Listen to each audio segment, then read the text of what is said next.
pagpapatuloy ng ating Eastern Visayas Adventure ay nagsimula tayo sa Labesares Port kung saan sumakay tayo ng bangka patungong Biri Island.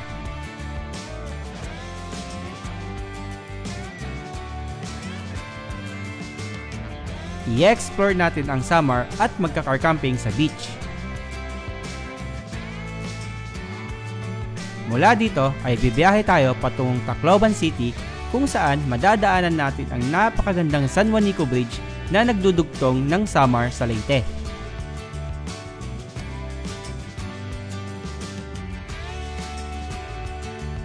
Kaya tara, simulan na natin ang kwento. Mula Biri Island ay dumating kami sa Labesares Port ng bandang alas 7 ng umaga.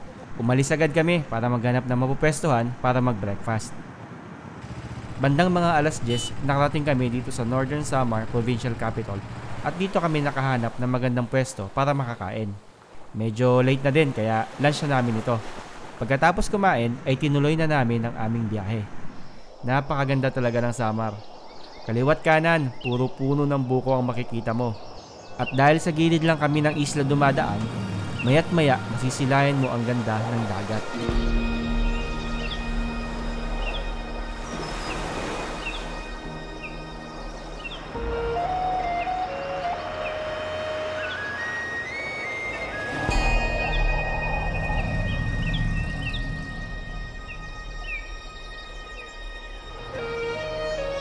At di nagtagal, dumating kami sa bayan ng Gamay at dito kami nakahanap ng campsite kung saan kami magpapalipas ng gabi.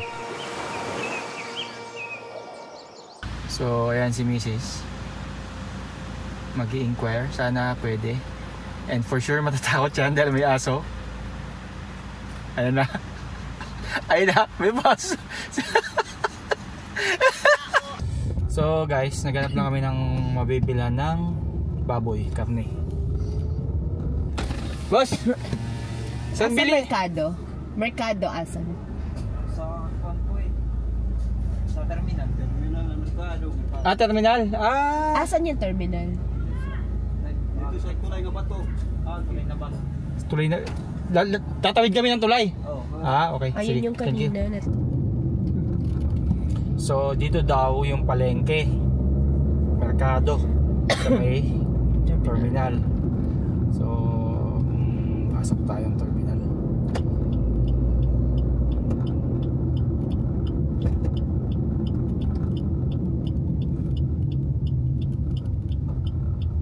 Guardhouse. Kaya hindi naman kasi yung kotse. Pwede ba sa kabila? Ayun!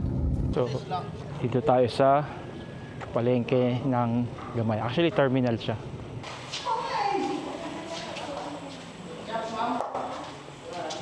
Ang gusto mo, lempo o chicken? Ay, may mga isda din pala doon. Wala na yata ang lempo.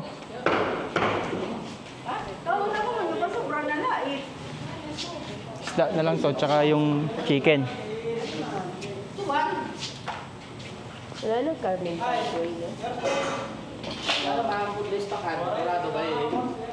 Saan yung isda? Yellow pen. Dorado. Mana mo kuan bredo. Mambag. Pakol ko. Ambag. Leg. 200 ang sila? 200. So yun guys, nakabili tayo ng chicken. Wala tayong nabiling baboy. At saka longganisa. Ay, tocino. Ay, longganisa pala. Skinless. Yung skinless for breakfast. So, bali sa Mikas pala na pakiusapan ko yung caretaker doon na mag-car camping lang kami. Bali ang babayaran lang namin is entrance fee na 200 pesos each. So ayan, dito tayo sa Mikas Beach Resort.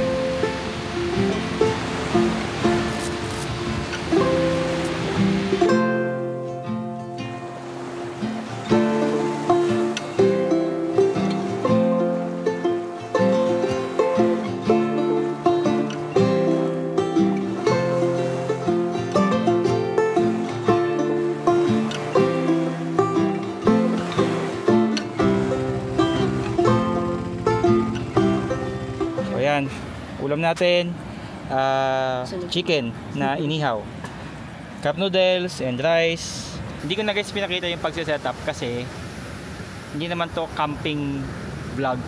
So ko lang makita nyo lang din yung paano kami nag-setup, paano yung pwede nyo gawin pagka nag-car camping kayo. So ayan, meron lang tayong awning tsaka konting ilaw for mood.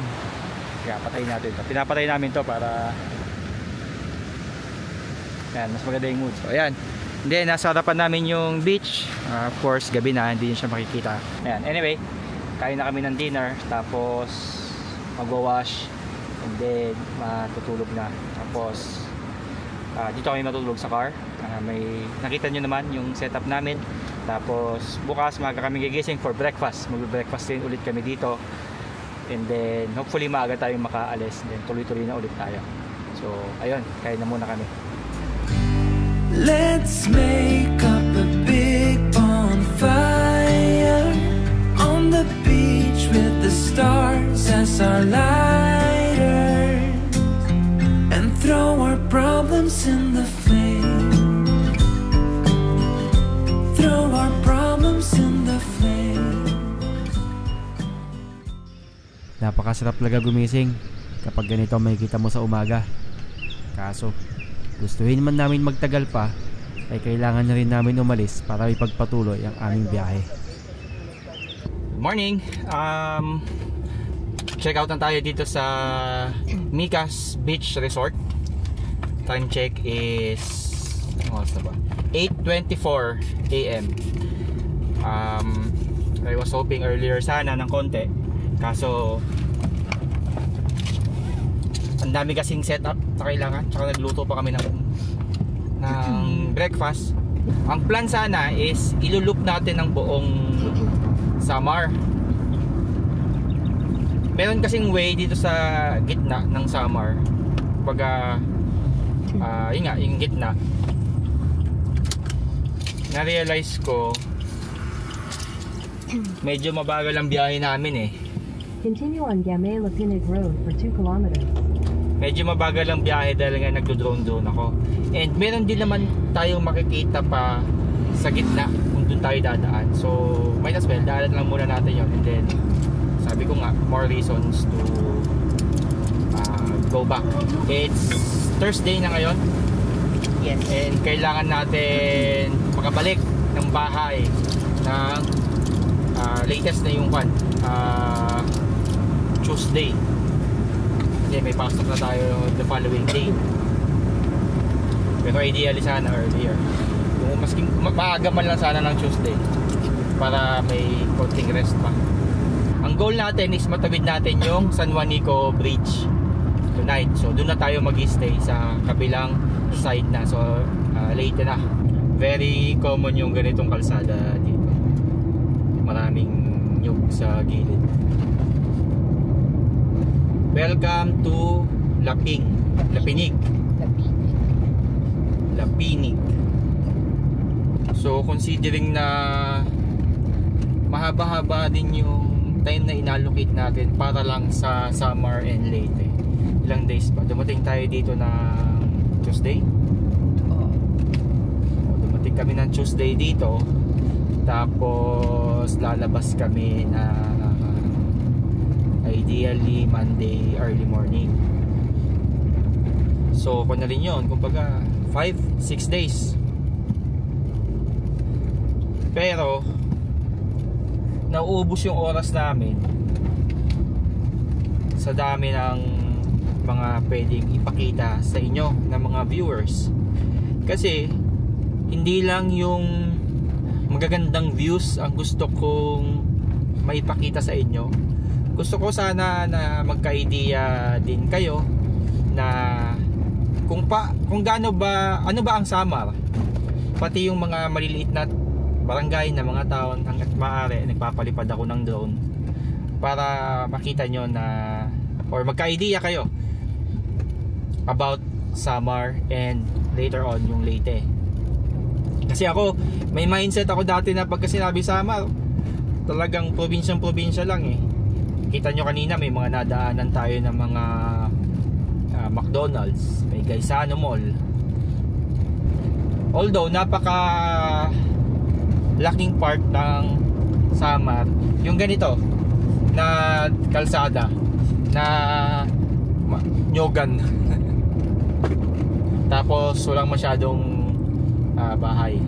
But so far, lahat ng namimit namin na taga Samar, mababait, very accommodating.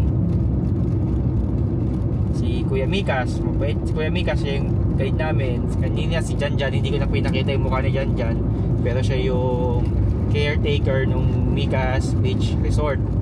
Inalaw niya kaming mag car camp kagabi. Kita nyo yan, no? Nyogan na bundok. Yan ang very very common na napapansin ko dito sa Samar. Yung mga bundok talagang punong-puno ng nyog.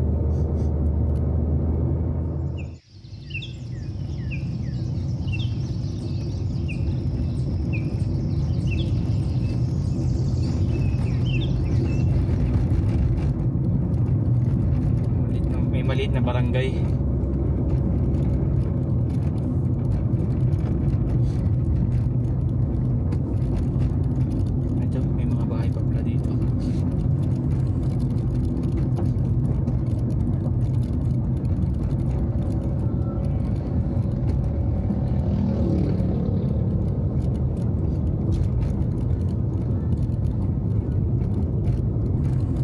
Andito na tayo sa Central Arteche, Eastern Samar. Kung mapapansin nyo guys, medyo malaki nga tong bayan na to. Meron nga silang port dito. Ito ang Barangay Karapdapan, Arteche. May nagsisepak ko. Alam nyo ba guys, yan ang sports ko nung high school. Sepak takraw.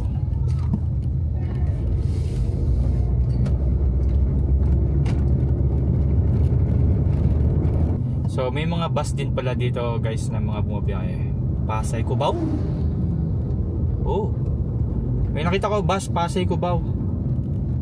Meron pala bumabiyahe dito. Dito na tayo guys sa Barangay Natividad San Policarpio.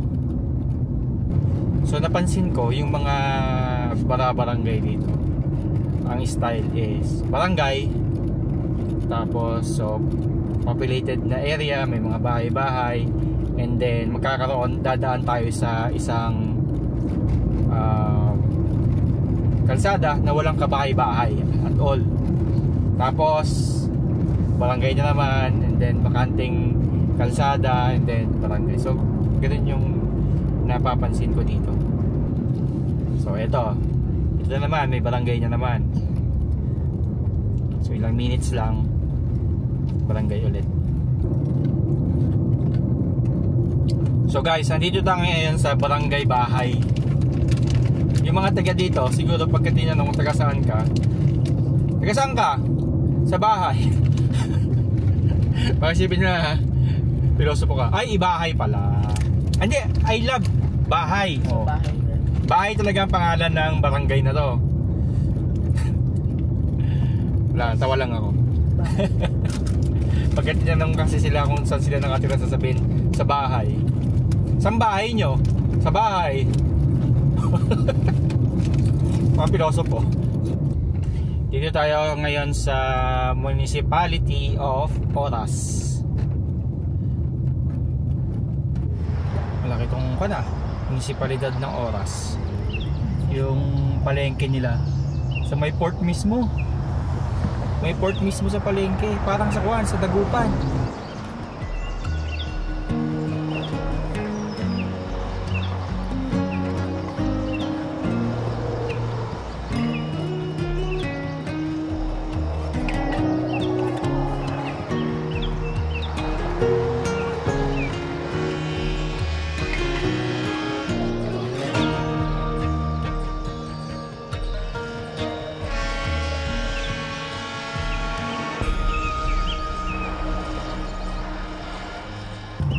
Arch of Progress. Dito yan sa Dolores. Eastern Samar. So guys, gaya ng sabi ko, hindi na tayo diretso. Hindi na natin iikutin yung buong Samar. Kakanan na tayo dito.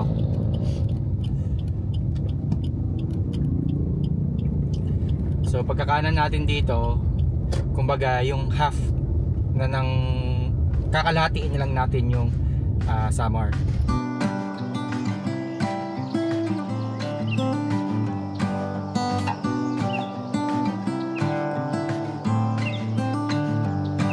This summer I'll be by your side.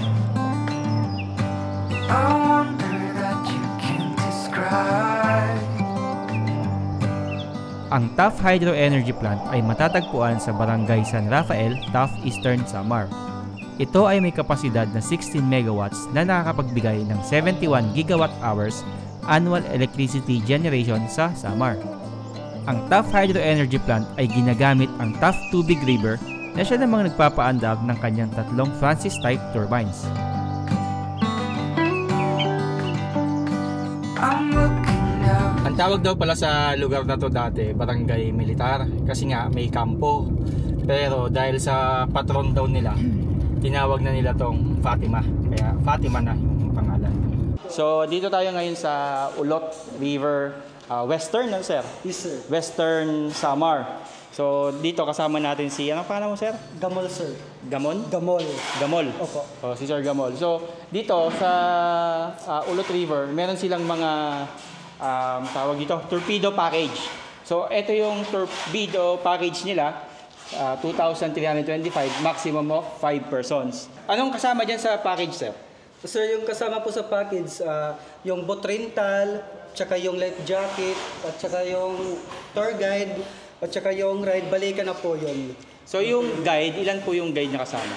Yung kasama po dito sa amin, sir, tatlong crew po. Isang point man, isang tour guide, tsaka isang boatman. So bali, kung 5 kayo, 8 kayo sa boat. Opo, sir.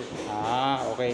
And then, pakikon nga to, sir. So, downstream ride, 30 to 40 minutes. Paano yan? Papunta yan doon? Papunta po doon, sir. Downstream muna. At saka yung upstream, sir, yung pabalik na po yun, sir. So, yung downstream ride, mag-e-end yan doon sa Denny Point? Yes, sir. Doon na po yun. Okay. Tapos, upstream ride, pabalik? Pabalik na po, sir. Kaya mas matagal kasi nga. Maximum po 1 hour kasi po against the current na po siya. So, pupunta kayo doon, downstream ride, and then babalik, upstream ride na. Opo, sir. Tapos pwede kayong magstay in the area. 2 hours po. Saan area ito? Doon po, sir, sa Dennis Point. Sa Dennis Point, doon Opo. kayo Yung activity po doon, sir, pwede po mag-swimming, diving, mag-river crossing, kumain, tsaka mag-selfie-selfie. Sa diving, may mga gamit po Tsaka bang... mag-river crossing. May gamit po bang nire-rent sa diving? O dapat magdala Hindi, sila? sir. Maka-life jacket naman, sir. Okay. Opo, naka-life jacket. Okay. Yung mga kwan, yung sa paggamit sa diving. Hindi na po, sir. Pwede sila magdala? Swimming lang, life jacket lang, sir. Jacket lang? Opo. Okay. Tsaka river crossing, pwede po ron. Pwede po doon. Kasi Okay. may rope naman, sir, na nilalagay po doon. Okay. Open sila from 7 a.m. and then ang cut-off Cut off 3 p.m. 3 p.m. So, hanggang 3 p.m. po pwede pasok. Bali ko lang naman kasi yan, Bali 4, maximum 4 hours. Opo, sir. Okay.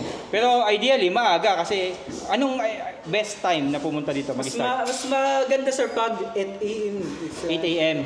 Pwede 9 a.m. Pag mga 8 to 9, before lunch, makakabalik na sila, gano'n? Opo, sir.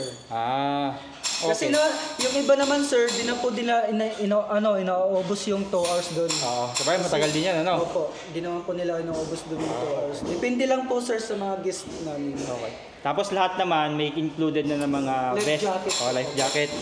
Ayun, tapos po pwede kayong magpa-reserve kay Sir Eugene. Ito yung number niya. 0927-1647193. Tsaka may FB page nila. Active pa naman doon, sir? Opo, sir. Yun na pong ganito. Okay. So ayan, pag nagpa-reserve, kailangan ba magbayad muna? Paano ba yung reserve? Di na, sir. Basta mag-message lang, ano? Opo, sir. Basta yung bayad po, dito na po yun. Pag nag-ride na po kayo, sir. Pag nag-ride na. Okay. Dito na po yun. Sige. Hello guys, kung yung hindi pa nakakag-torpedo, punta na po kayo dito sa amin, sa Ulot River. Dito lang po yan matatagpuan sa Sitio Campo Ono, Barangay Tinani, Paranas, Samar. Grabe, pangit ang daan dito.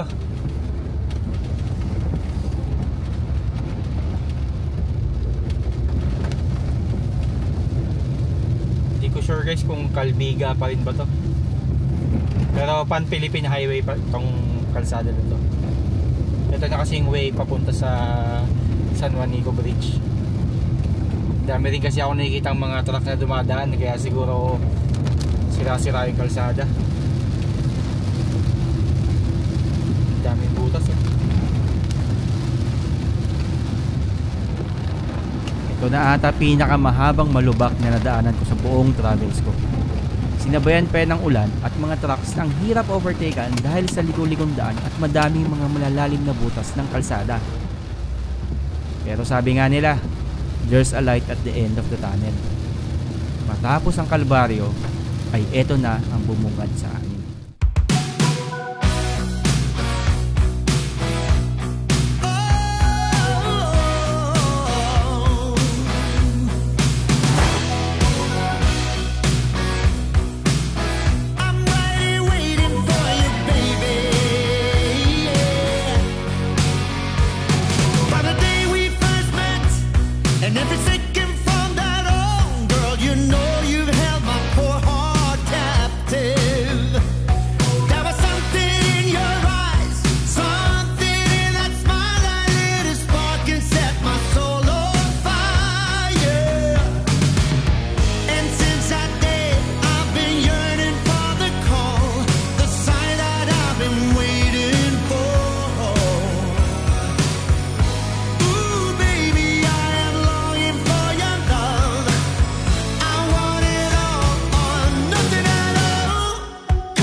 Italian restaurant.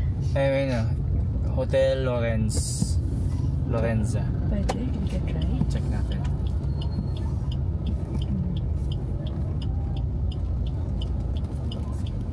Oh, mukhang okay. So, ayun nga. Sabi ko kay Mrs. parang gusto mong isi ng tunis dito. Parang napagod ako sa biyahe, guys. Nakakapagod. Nakakakod na ba tayo? Check ko ha. Nakaka 1,200 kilometers na tayo.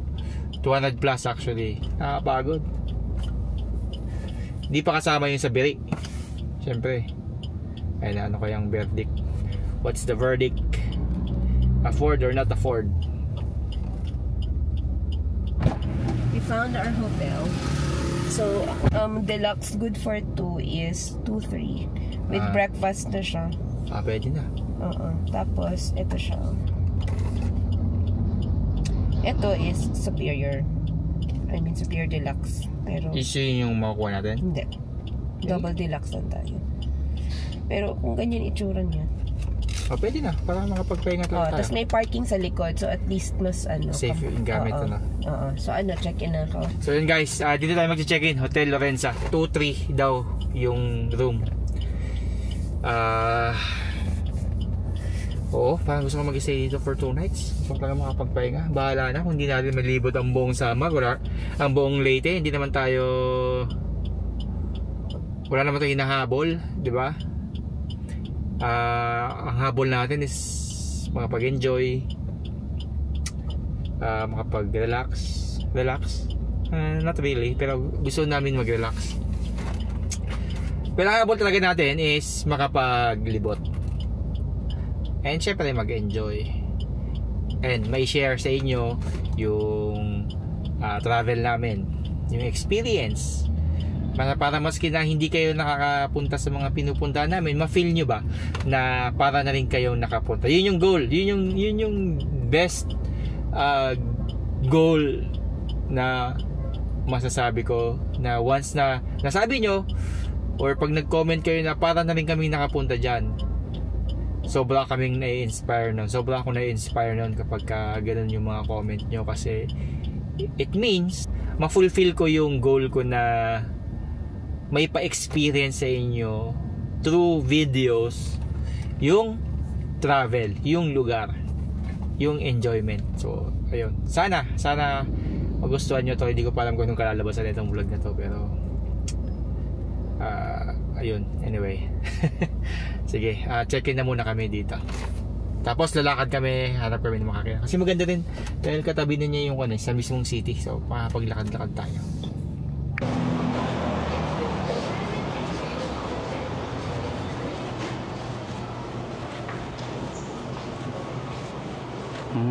Ito pala si Lorenza.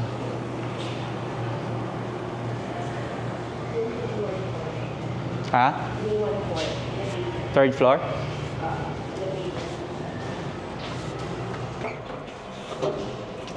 Three, 1, 4.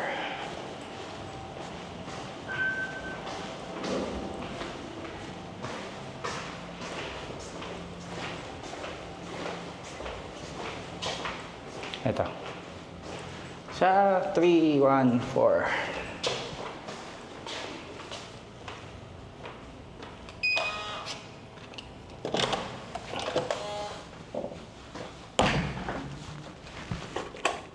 Ayun. Pwede na. Kailangan ba natin ipit to? Which one? Saan natin ito iipit? Wala na? Okay. So guys, ang bigat ng gamit.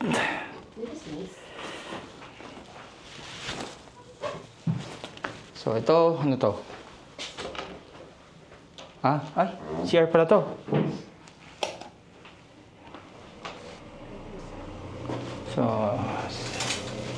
So mukha namang may hot and cold shower. Ayan. Medyo masikip nga lang yung CR. Pero pwede na.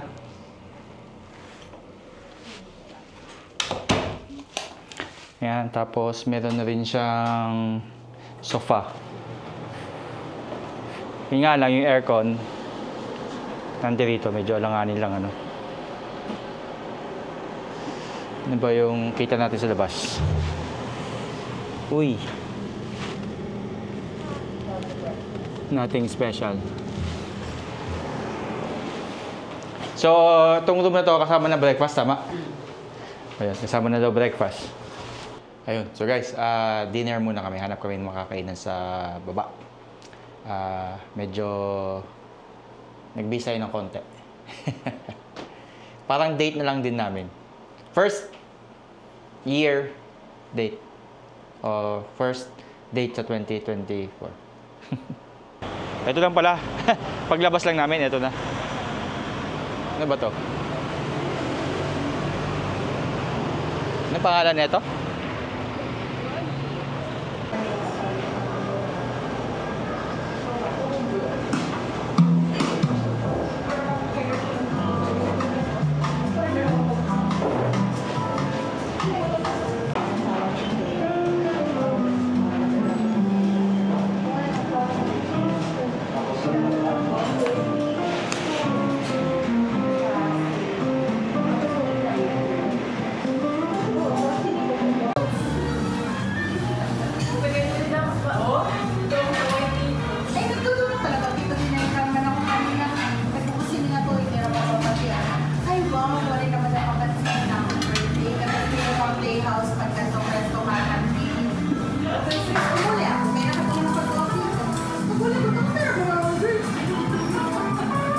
Napaka-refreshing.